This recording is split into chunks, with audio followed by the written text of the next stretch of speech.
A giant hydropower dam project on the Nile River sparked a diplomatic row between Egypt and Ethiopia, which has gone on for years.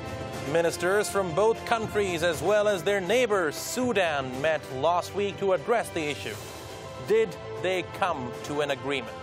Let's find out in this episode of The Brief.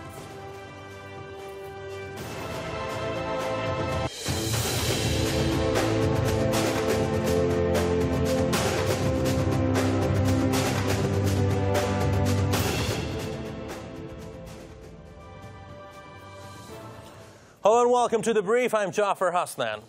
The leaders of Sudan, Ethiopia and Egypt held an online summit on June 26 to discuss a decade-long dispute over water supplies from the Nile River. The summit was also joined by South African President Cyril Ramaphosa, who chairs the African Union. Now, leaders said they were hopeful that the African Union could help them broker a deal within weeks.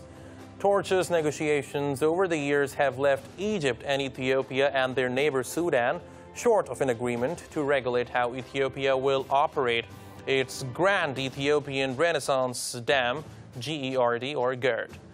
Now, the dam is worrying its downstream neighbors, particularly Egypt, as the Nile is almost synonymous with the country and supplies almost 100% of Egypt's water. So with the latest meeting between the three countries, did they finally reach a consensus or not? Will Ethiopia be able to fill its reservoir, but also at the same time protect Egypt's scarce water supplies? Will tensions in the region ease, or will we see the opposite? Is a military conflict an option for any of the countries? We will discuss all this and more in this episode of The Brief. But first, in order to set up the discussion for today's program, let's have a look at this report.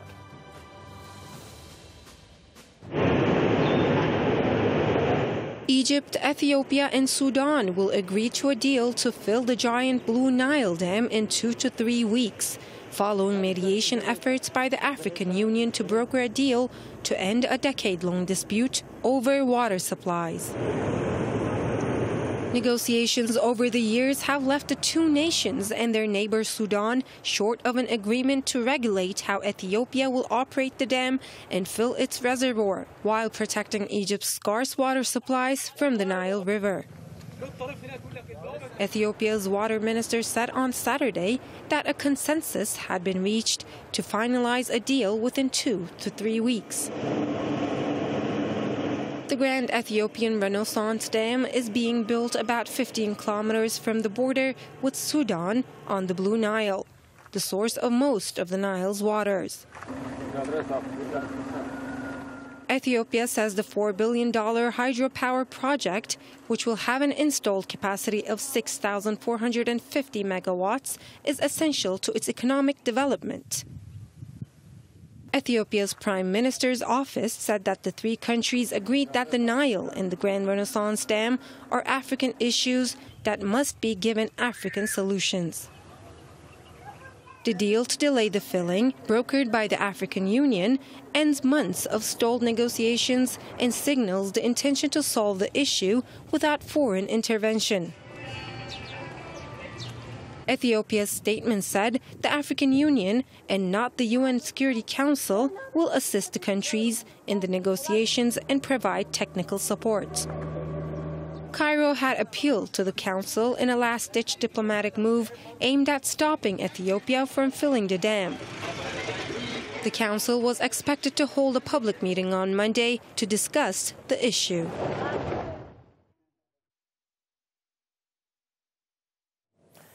Welcome back. As you saw in the report, tensions are high between Ethiopia and Egypt. What does future hold for this dam project? Is a military option on the table or not? How would Ethiopia ensure Egypt gets its water supply, considering the fact Egypt has a scarce resource of water? Let's understand this in a better way. Let's take a look at the map of this dam and the Nile River and where exactly Ethiopia is trying to build it. But before we do so, let me introduce our guest for today's program. Here in the studios, we have Mr. Eshetu Argov. He's a journalist, activist on Ethiopian socio-political issues. Thank you very much, Isaac, for joining us today. Like I said, first, let's take a look at the map. So you can help us understand what's going on in this map. Let's bring it up. Okay, so you have Sudan, South Sudan, Ethiopia here, and Uganda, Kenya. So I believe these 3 points are very important, correct? Yes, actually, this is the Nile River Basin as a whole, and it's technically considered the longest river in the world, and has 2 main sources. One starts from the lower riparian countries, and the one that starts from Lake Tana in Ethiopia is called the Blue Nile, and the White Nile is the one that So comes that's the Blue Nile right here? Yes, okay. That's the Blue Nile. So these 2 main streams, the Blue Nile and the White Nile, pass through Sudan and meet in Khartoum, and they form the bigger Nile River that goes all the way to the Egyptian basins. Okay, so this is how this whole map, it's quite confusing. When I had my first look at it, I was confused which points are the most important or not. So like you said, these are the most important points, the Blue Nile. Yes, I would say this one is the most important because the Blue Nile, the one that starts from Ethiopia in Lake Tana and also other tributaries from Ethiopia, constitutes more than 86% of the Nile water. In the summertime, but when it is in the rainy season, it actually goes above 90% of the water flow. So this constitutes the biggest portion of the water resource as a whole, and the other one also constitutes almost like 12% of the whole water resource on the Nile. Okay, and I believe many treaties were signed in the past, but I think it can be said with certainty at this point that those treaties did not really help the case for any of the countries. Let me introduce our other guest for today's program. Joining us now from the United States, Utah, is Mr. John Mbaku. He is Brady Presidential Distinguished Professor of Economics, Weber State University, United States. He's also a non-resident fellow at Brookings Institution, also co-author of Governing the Nile Basin, The Search for a New Legal Regime. And from Sweden, we have Mr. Ashok Swain. He is UNESCO Chair of International Water Cooperation and also a Professor of Peace and Conflict Research, Uppsala University. Thank you very much, gentlemen, for being with us on this episode of The Brief. For now, Mr. Mbaku, let me come to you. Like I mentioned, many treaties were signed in the past, but they have not really helped the case for any of the countries involved in this dispute. Please tell me, why is that? Well, the most important of those treaties are the 1929 Anglo-Egyptian Treaty and the 1959 agreement between Egypt and Sudan. One of the problems you have with those agreements is that Ethiopia was never a party to any of those agreements. And the other countries, there's upstream countries, were not directly a party because Great Britain was acting on behalf of them since those countries in 1929 were still colonies. The second problem with those treaties is that the 2 treaties allocate virtually all of the waters of the Nile River to Egypt and Sudan. The 1959 agreement grants Egypt 55.5 billion cubic meters of water and Sudan 18.5 billion cubic meters, and then 10 billion cubic meters, that is the rest, was left over for evaporation and seepage, basically leaving 0 water for Ethiopia and the rest of the other states. Unfortunately, if you are Ethiopia, you would not like that kind of an agreement because more than 80%, and sometimes during the rainy season, that percentage goes up to almost 90% of the water flowing to the Nile River comes from the Blue Nile, which is located in Ethiopia. So the idea there is that Egypt and Sudan continue to use all the water from the Nile. Ethiopia supplies the water, most of the waters to the Nile, but Ethiopia does not get to use any of it. That is why those agreements have had a lot of problems. And in addition to that, the agreements also granted Egypt veto power over any construction programs on any tributary of the Nile River. And I think that is the reason why many people who look at those agreements independently believe that the agreements are not fair to the rest of the other countries, and that is why those other states have not been eager to accept those agreements. Okay. Now, before we move forward, let me ask this question to Mr. Ashok Swain. Please help us understand, how is UNESCO looking at this water dispute? Oh, I think UNESCO has, like any other international organizations or any other international institutions which are interested in this area, they are looking. I mean, I can't say about the UNESCO itself, but I think it's everyone who are interested in this area are looking at it, amicable, peaceful resolution of the dispute, what is going on between Ethiopia, Egypt, and also Sudan. I think the reason is, as Professor Mbaku has already mentioned, that the treaties, previous treaties, haven't really included the major riparian, which is an upstream riparian, Ethiopia, which contributes 80 to 90% of water to the Nile River. It hasn't been using the water. It's a water, per capita water use is less than 1/5 of the Egypt's. It's also hydropower is quite low when we compare the Egypt's water use. And we also need to know that the dam which is in question, it doesn't take away the water from the river system. It's a hydropower dam. So it is it's a massive dam, but the water will be in the system, and water will be using hydropower will come back to the use of Sudan and Egypt eventually. So the water is not going away from the system. So it's just the way how I think what the agreement or the discussion which has been going on among these three riparians, Egypt, Ethiopia, and Sudan, they have almost agreed quite 90% of whatever has been on this issue. So there are a couple of tricky issues are still left. One is actually if there is a long-term drought season comes in because of the climate change and other regions, there is a fear that long-term drought season, how the Ethiopia is going to really use that or give the water back to the Egypt and Sudan to use, or how much it will store in its own dam. And the other one is the conflict resolution. How, if there is any conflict arises, how these three countries are going to address this, because Egypt wants a proper conflict management mechanism, which is the involvement from outside, while Ethiopia wants to do it within. Because Ethiopia has been traditionally opposing from somebody coming from outside to dictate these things, and only recently it got agreed to the United States, coming in and negotiating, which was not successful. So I think the overall idea is it's such a large project, a huge project. It's important that all these three countries use these resources peacefully and for the development of the people there, rather than engaged in conflict. Absolutely. Now, you want to say something? I'd like to come in here. First, I want to make this clear. I mean, Egypt has 5 dams on the Nile. Sudan also has some dams on the Nile.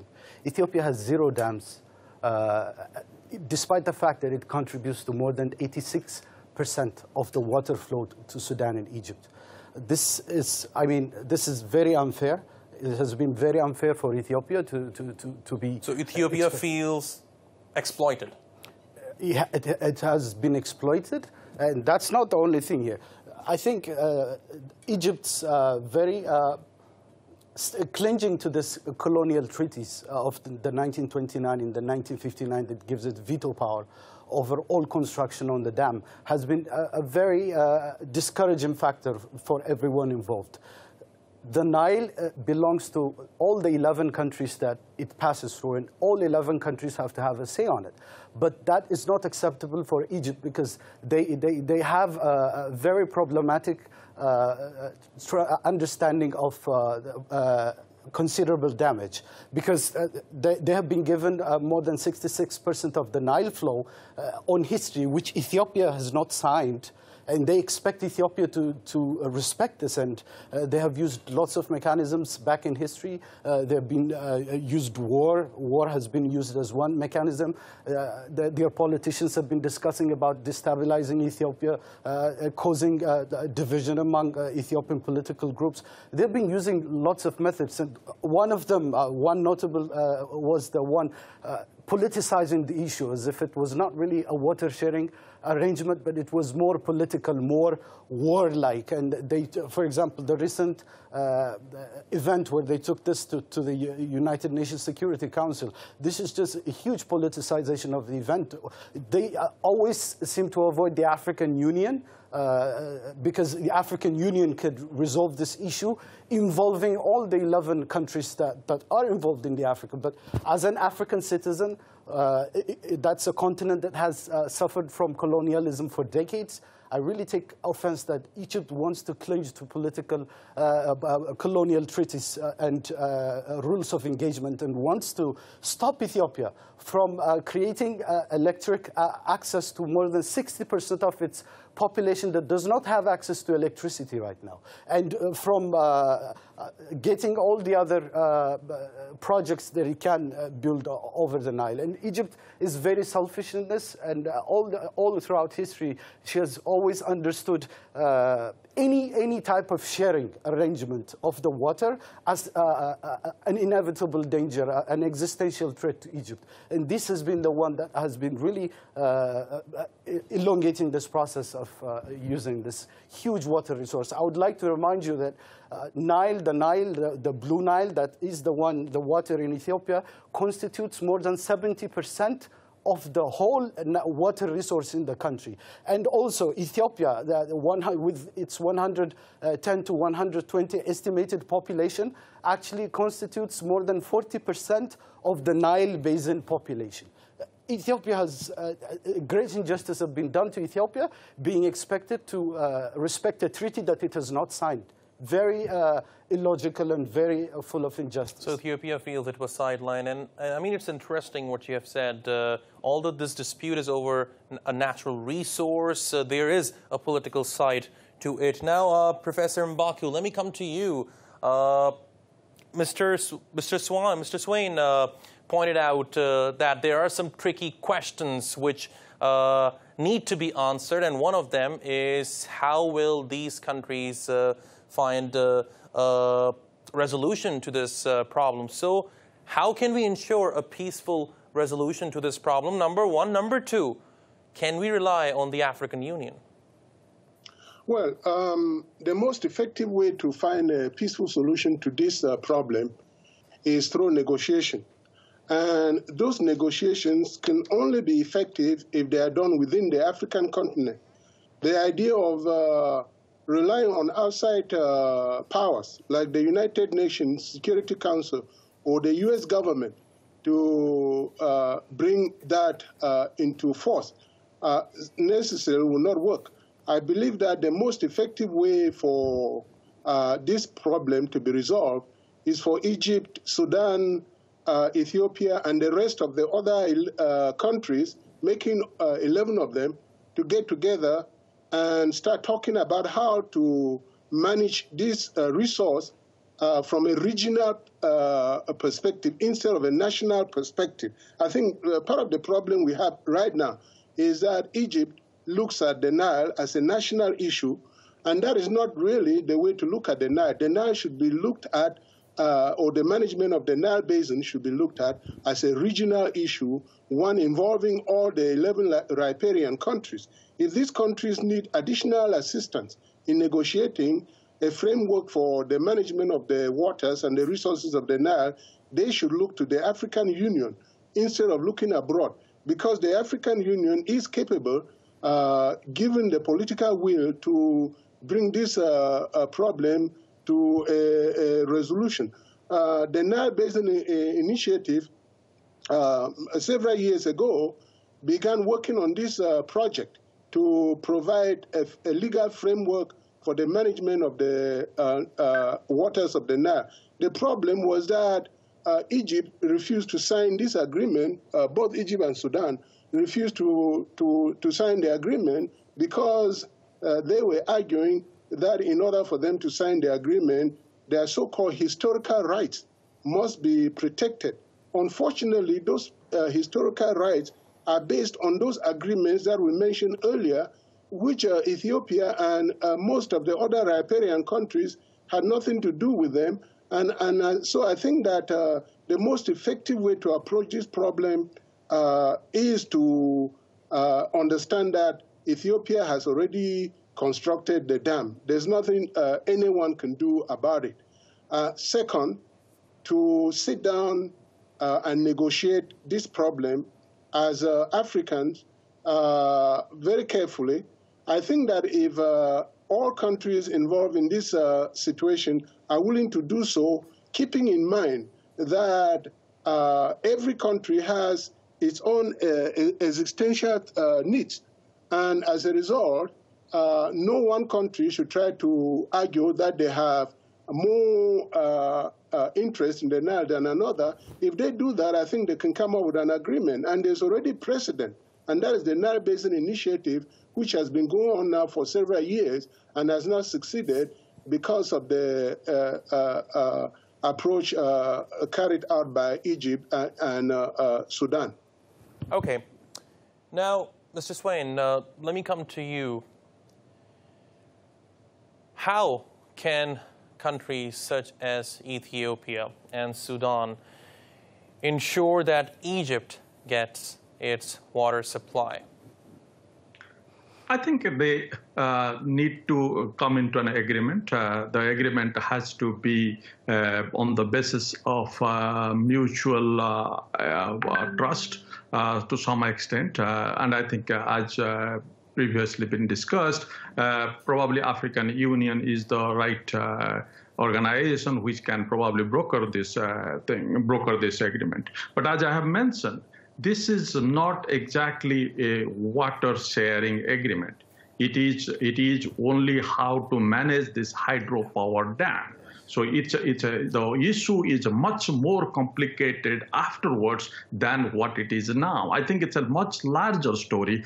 That is not being looked at because I think the Egypt's issue is that Ethiopia will enter as a party into this river sharing issue because Ethiopia has not been before on any agreement. So once this agreement is signed, Ethiopia will become a party. And once you become a party to this management of this Nile, particularly the Blue Nile Basin, which supplies most of the water to the Nile River, and I think that's where these three countries need to sit together. The problem is that both parties are becoming too much of emotional, too much of politicalized, and making too much of securitizing the issue. And I think they need to really look at it, how on earth they can really sit down together and make best possible use of the water, because the water is there, water can be developed. The dam has been already built. There is a massive $5 billion dam. It cannot really go away. The dam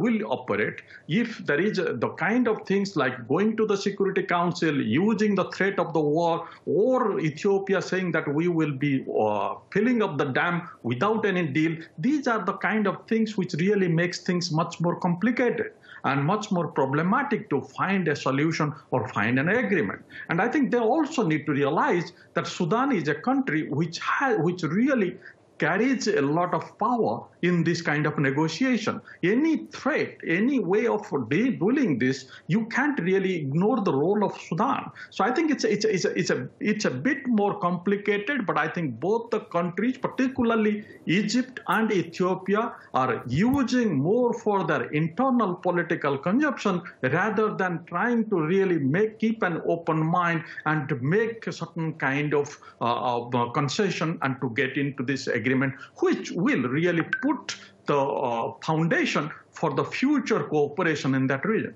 And I think that's where the problem lies, how these two regimes in these two countries, because they're going through different types of crisis, to get over that and not to engage the Nile River into their political discourse in the country, rather than looking at it as a regional or basin-wide cooperation vehicle. Okay, interesting. Now, I'd like to add a few points. Coming to you, Isaac, about the concessions part. Now, there's no doubt water is an important resource for all the countries involved in this dispute. Yes, Egypt has had problems with the scarcity of water. So how is Ethiopia going to ensure Egypt gets its fair share of the water? Is Ethiopia willing to make some sort of concessions or not? So I think it's the other way around. I think there is something that we really have to understand here. Ethiopia has always been open for diplomacy. Ethiopia has been very transparent when it comes to building the dam, even though that was not the case when Egypt built its dams, because it had veto power back in history. But when Ethiopia built this dam, it has invited Egyptian scientists on the issue. Ethiopia has always supported negotiation. And Ethiopia actually strongly believes that this issue could be solved within the African Union. We have confidence that the African Union could actually solve this. It was actually Egypt all along that has always taken the issue to the Western countries and to organizations like the World Bank to exert financial process on Ethiopia. I mean, we have compromised a lot, even if you look at the agreement that is already reached, I mean, in the last few weeks ahead. I mean, before, I mean, Ethiopia has agreed to a 4 to 7 year filling, 6-stage filling arrangement, which actually Ethiopia has the ability to fill the dam within 2 years, but it has already agreed, I'm going to do this within 4 to 7 years, which is a huge compromise on the part of Ethiopia. But do we see this type of compromise when it comes to Egypt? Because Egypt actually does not want equitable distribution of water, because it considers equitable distribution of water as existential threat to its existence, which is actually fair. And just like you said, it's not Ethiopia that's really holding all the water and now it's sharing with us.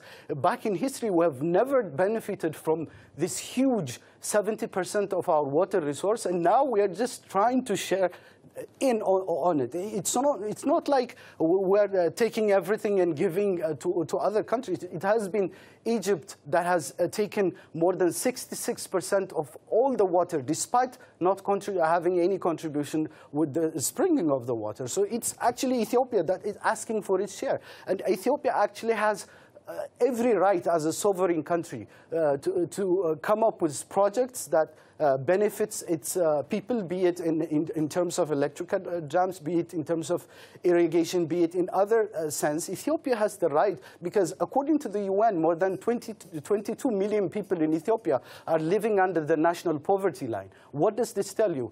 More than 65 million people do not have access to electricity, while having the biggest, the longest river basically in the world. This is a very unfair arrangement, and we believe the change of the status quo is a fundamental principle and characteristic of the process of equality and justice. You cannot just refuse to change the status quo and claim to have a justifiable, equitable water sharing arrangement, because Egypt considers any type of sharing on the water as an existential threat. That's the narrative that they've been producing all along with the art, with the media, with everything that they've been doing, as if Ethiopia wants to thirst Egypt. That is not the case. We Ethiopians believe that our lives are just as important as Egyptian lives.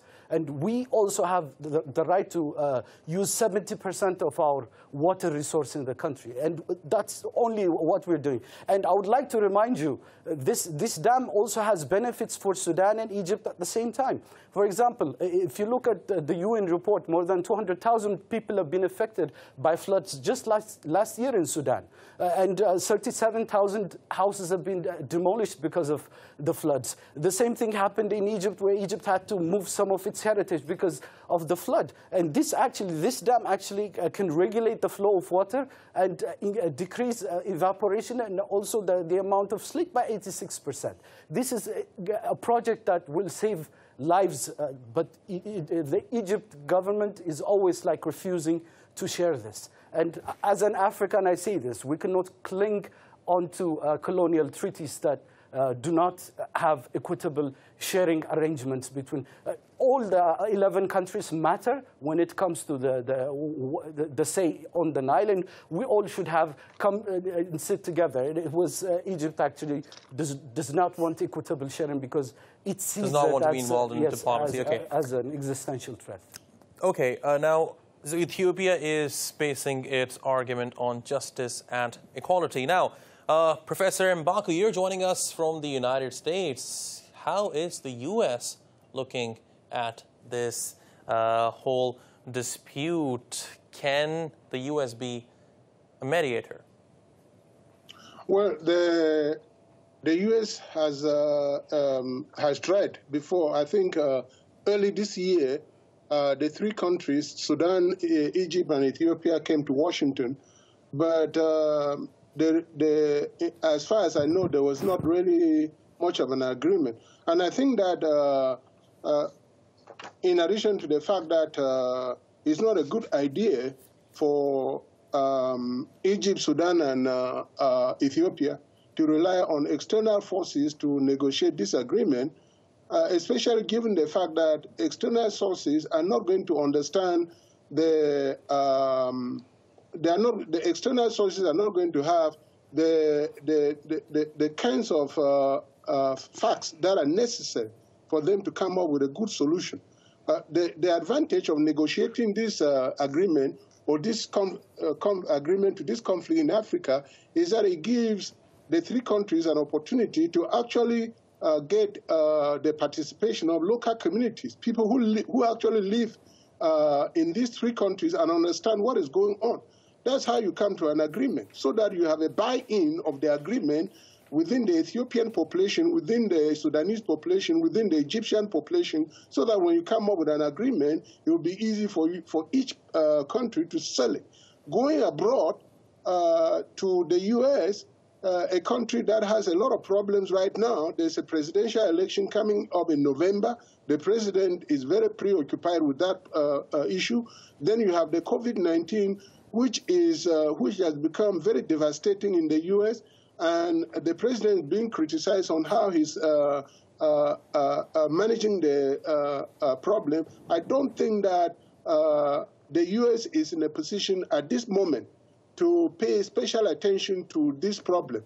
And particularly if you look at what the U.S. president has done during the last 3.5 years that he's been in power, his foreign policy has not really emphasized anything in Africa. So if I were Egypt or Ethiopia or Sudan, I wouldn't want to come to the U.S. and ask the U.S. to provide assistance in terms of coming in as a mediator in this problem. What I would do is I would go to the African Union, or I would try to get the three leaders to sit down together. I don't understand why the president of Egypt, the president of the prime minister of Ethiopia, and the president of Sudan cannot sit together and talk like Africans and try to see how they can come to the resolution of this problem. As I said earlier, if these three heads of state feel that they need assistance, they can call upon the African Union for assistance rather than go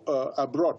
And part of the reason has to do with the fact that in Africa right now, many people throughout the continent are continuously becoming more and more suspicious of the intentions of foreign governments in Africa. And I think that trying to go abroad will only create situations in which, even if there is an agreement, it will be very difficult for the presidents of each, or the heads of states of each one of these countries, to sell it to their local communities. Now, let me mention one other thing here.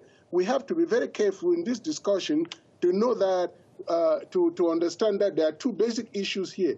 One issue, and that is the immediate issue, has to do with the fact that the fact of filling the dam, okay?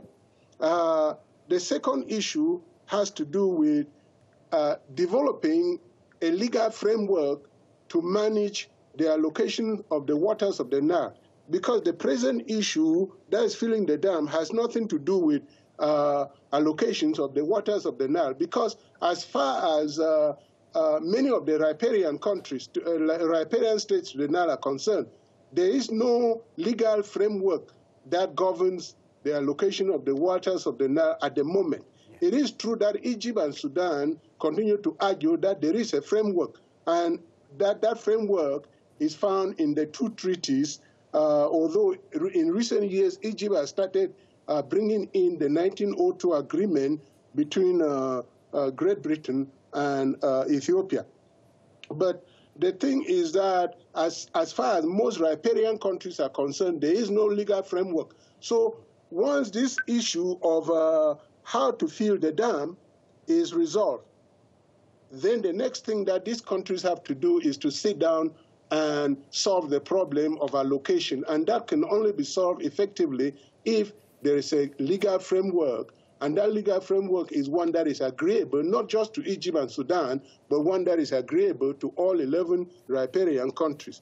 It's only in that situation where the problem, peace can be brought to the region. And in terms of the filling of the dam, the Ethiopians suggested 47 years, and my understanding is that there is an agreement on that, and that the only issue associated with that is the issue of long-term drought. What would happen if there is a drought? Would Ethiopia be willing to release water to allow Egypt to continue to have water from the dam, from the river, if there is a long-term drought? I think my understanding is that that is the only issue that needs to be resolved, and that the idea that Ethiopia should extend the filling to 20 to 21 years is something that I don't think Ethiopians would agree to, and I don't really see that as being necessary in terms of disagreement. Okay. Now, Mr. Swain, let me come to you in Sweden.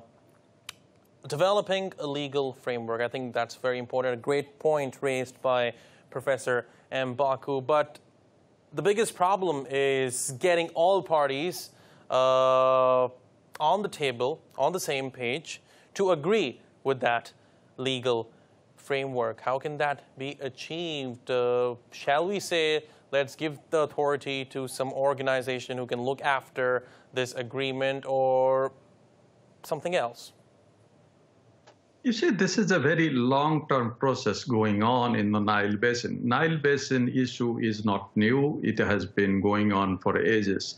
There has been various attempts to create a Nile Basin-based organization which will really develop the water resources and will make best possible use of all the basin countries.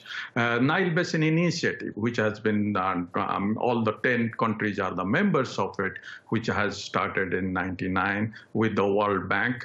So that is there. Though there has been a common framework agreement which was supposed to come into 2010, that hasn't been. Of course, there has been idea of establishing a Nile Basin Commission, because that hasn't come, because initially the opposition from Egypt and Sudan, and now Egypt. So I think it's somehow the process goes long back. But I have been always advocating that you need to first address the three countries, those who are the three main riparian countries, Egypt, Sudan, and Ethiopia's issue, before moving into make it a larger basin-based issue. Because as we have been discussing, 86 to 90% of water comes from Ethiopia. Ethiopia has never been to party to any these two agreements which have been mentioned before between Egypt and Sudan. So it's a first, you need to go step by step. You first address the water sharing issue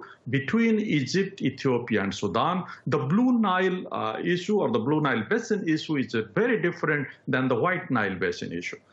So I think because White Nile probably more on the hydropower, while Blue Nile will be also needing much more for irrigation. So there are complications which exist between these, how to manage these kind of things. But I have been for a long period of time advocating that the Nile Basin Initiative attempt of the World Bank was just to bring 10 countries together and try to find a solution, because it's very difficult to find a solution between Egypt, Ethiopia, and Sudan. But that didn't work. That will not work. You need to first address the Egypt, Ethiopia, Sudan issue, then move on. And I think finding a legal framework in general, there is a UN convention on the transboundary, or the, non-navigational uses of international water course, but none of these countries have either signed it or ratified it. So, it doesn't really make much sense that you can draw the conclusion from this. But the real problem, which is we have been discussing,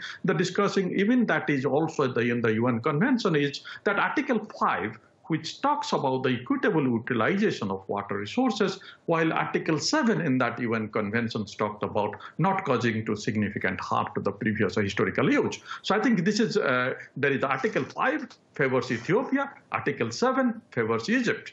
So in a sense, how you will able to get a certain kind of framework. So I think it is always very important. But as we have been discussing, this Grand Renassa Dam is not really taking away the water. It's not really dividing the water resources that has been in the 1959 agreement, that 55.5 billion cubic meters has been given to Egypt, 18.5 to give into Sudan. This is not giving any specific amount of water to Ethiopia yet. It is only storing the water and going through this dam, which will produce the hydropower. So I think it's a process to start with, a process, as I have been saying, that once Egypt and Sudan now accepts the fact that Ethiopia is a legitimate upstream riparian country, which is also they have signed an agreement in a sense. So that will start the process for a longer, for a more comprehensive, more legal and institutional framework in the Blue Nile Basin and on the basin in general. And I think it's a start. The start has to be done. But for the start to be done, I think it is important how these kind of countries, I mean, we do understand that Ethiopia needs to use the water. We also understand, anyone, that Egypt is quite highly dependent for a long period of time on this water. But I think the water is for everyone, and the water is for that basin. So I think it is dependent that we, at the same time, Ethiopia uses this water, and Egypt also feels comfortable that it is not really being devastated. Of course, there are other kinds of issues we can bring in to accuse each other in many ways, but I think it is the important and imperative that when Ethiopia has built a $5 billion dam, it's for the development. You don't start a development starting a war. That's not the question. That never takes place. So it is important that the dam has to be used in a much more cooperative way, which will contribute to much more development, which Ethiopia needs and the basin needs. So I think that's what is the point is. The point is not, no one is denying or no one can deny the Ethiopian right to use the water because it's a basin country. It has the right to use the water, but to use in a way which will in a much more cooperative manner rather than directly confronting each other, directly attacking each other, and creating just the all kinds of political security challenges of really waging war on each other. That's what really makes it feel, doesn't really fulfill the purpose. It's actually negate the basic purpose of building a dam. Certainly, and a military option is certainly going to exacerbate the situation at hand. I have many more questions for all of you, but unfortunately we are running out of time. But I'd just like to add a very short quickly point on this. Ethiopia's stand has always been one that really actually is open for discussion. Since the starting of the construction of the dam, Ethiopia has opened its doors for negotiation, but there has been a lot of, it's one of the strategies of Egypt to drag along the negotiation, making it a long process as if they have no intention of agreeing to an equitable share of understanding. And that is the problem. I think Egypt, the Egyptian government needs to move out of its comfort zone and also look for other sources of water inside. For example, underground water and also seawater are two sources of water. I mean, alternative sources of water. I mean, the Nubian sandstone aquifer system, which I have on my note here, alone contains an estimate of 150,000 cubic kilometers of water. That can be utilized. They should look to ways of utilizing this. Desalination of seawater is becoming more cost-effective through time. So Egypt needs to accept the fact that Ethiopia also needs a share of its own resource, a resource that we contribute more than 86% to, and we also have our own lives to protect. We also have our own poverty to alleviate. And we have these things, and Egypt has to understand that it cannot continue with these colonial arrangements anymore, and they have to accept that Ethiopia is also going to share the pie. That's a fact. I mean, if that is really not the case, then Ethiopia is have always been open for compromise, and we're not looking for any war. We're just looking for ways of alleviating poverty that is in our country. We just want to prosper. We just want to have a decent way of life. That's what the Ethiopians are after. We're not looking for any conflicts, and we're asking for our rights that has been snatched away back in history. We're not asking for someone else's rights. We're not trying to so you're asking for cause harm on Egyptians or Sudanese. No, this is actually beneficial for all. But Egypt has to curve down on its narrative of I own the Nile and the Nile is an Egyptian thing. That it does not work anymore. We're not living in a colonial era. Okay. I think that realizing that would be a very good thing. All right. I mean, we can have a discussion on this for hours, but unfortunately, we are running out of time. Mr. Isaac Eshetu Aragov, Mr. John Mbaku, and Mr. Ashok Swain, thank you very much to all of you for joining us today on this episode of The Brief. We really appreciate your analysis. Please stay safe, stay healthy. And on that note, this brings us to the end of another episode of The Brief. Stay tuned on ANews. News will continue on the hour, and I'll be back with you with another episode of The Brief next week.